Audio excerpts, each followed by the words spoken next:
হবে। এখনো পর্যন্ত সারা পশ্চিম বাংলার একটা ওয়ার্কার কোনো ফোন পাননি, কোনো স্মার্টফোন নেই। দাদিমা কারোর আছে, তারা পরিযায়ী শ্রমিক, কারোর বাবার আছে, তারা পরিযায়ী শ্রমিক হয়ে বাইরে গেছেন। ফলে একটা কথা আছে না, আমাদের গ্রাম বাংলায় কেন্দ্রীয় সরকার যে ভাত দেওয়ার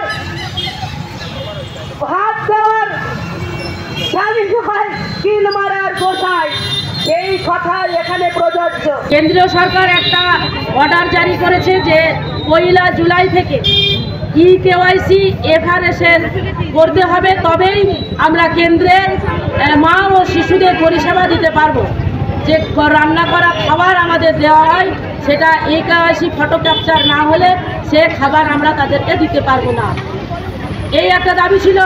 তাছাড়া আমাদের অনেক ICDS ওয়ার্কার এবং হেল্পারদের দাবি ছিল, যেটা যে আমাদের ফোন ব্যবহার যে আমরা করছি, আমাদের ফোন এখনও রাজ্য সরকার দেয়নি, কেন্দ্র সরকার টাকা দিয়েছে এ কথা আমরা শুনেছি।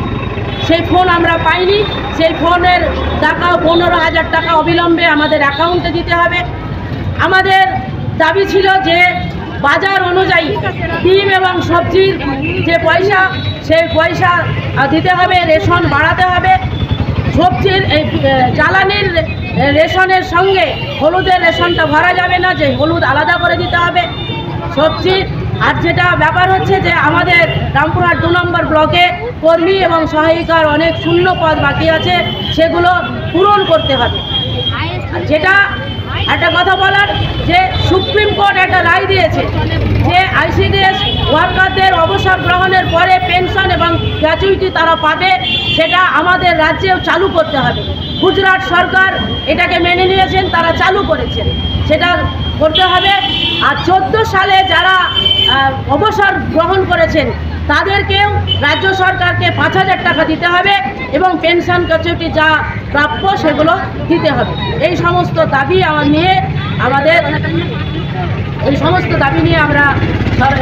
ব্লকে গেছিলাম, আমাদের CDPOর কাছে আমরা কথা হয়েছিল।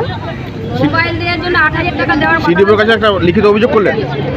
হ্যাঁ, CDPOতে লিখিত অভিযোগ আমরা দিয়েছি। কি নাম আর কি পদে আছেন আপনি? আমার নাম কেনিজ রবিউল ফাতেমা।